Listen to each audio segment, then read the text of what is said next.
bạn chẳngខ្ញុំសូមលើកជូនវិញណាលោកធារា បាទសូមជ័យ គឺយកស្រីទៅគេងបាទនៅផ្ទះសំណាក់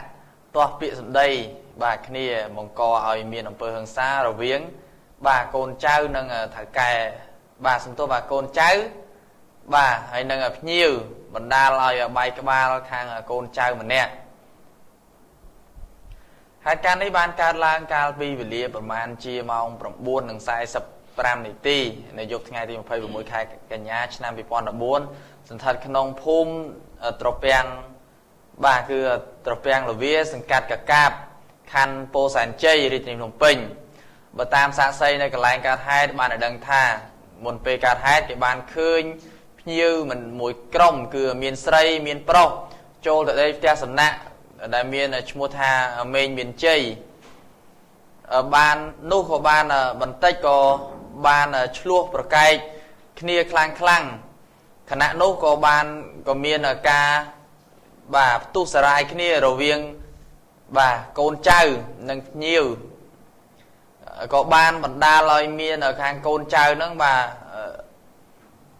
រងរបួសបាយក្បាលភ្លាមៗនោះធ្វើឲ្យមានការភ្ញាក់ផ្អើលដល់អ្នកជិតខាងចោមរមើហើយក៏បានខលទៅបាទគឺបានទេទៅប៉ូលីសធ្វើអន្តរាគមន៍ភ្លាមនិងបាទគឺនាំជនល្មើសទៅស៊ើបសួរបាទគឺសាកសួរនៅប៉ុស្តិ៍កកាបដើម្បីបំពេញសំណុំរឿងបាទបញ្ជូនបន្តទៅខាងស្នងការក្រុងបាទនេះគឺជារឿងមួយដែរយើងមិនដឹងថាយ៉ាងម៉េចទេលោកធារាបាទបានគ្រាន់តែនងទៅរងថានេះហើយបាទហើយ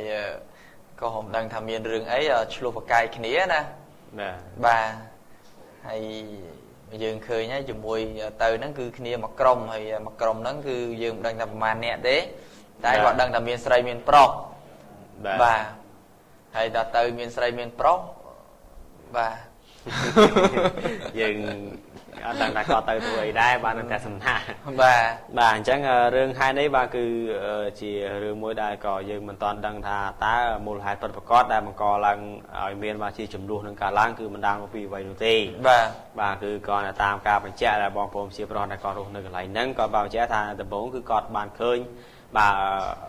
យុវជនក៏ដូចយុវនារីបាទមួយក្រុមបាទគ្នាគាត់ហ្នឹងបានចូលទៅក្នុងផ្ទះសំណាក់ហ្នឹងបាទថែនៅពេលដែលចូលទៅបាទបន្តិចក្រោយមកក៏មានដល់លឺបាទសំឡេងបាទផ្ទុះបាទថា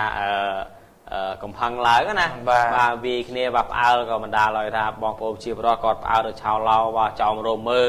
ហើយគាត់ក៏បានខលទៅខាងសមាជិកដើម្បីឲ្យមកជួយអន្តរាគមន៍បាទអញ្ចឹងអរគុណបាទបងប្អូនអរគុណជនបាទនេះគឺជាករណីអំពើហិង្សាមួយរវាងថាបើយើងគាត់ទៅប្រហែលជាគ្នាគាត់ដូចគ្នាទេបាទព្រោះថាគាត់ចូលទៅជាមួយគ្នាតែមិនដឹងថាប៉ះពាក្យសម្ដីបាទរវាងគ្នានឹងគ្នាយ៉ាងណាបានបង្កឲ្យមានអំពើហិង្សានេះកើតឡើងបាទអញ្ចឹងអរគុណបាទបងប្អូនជនហើយខ្ញុំសូមបញ្ចប់បាននៅព័ត៌មានត្រឹមប៉ុណ្ណេះបាទ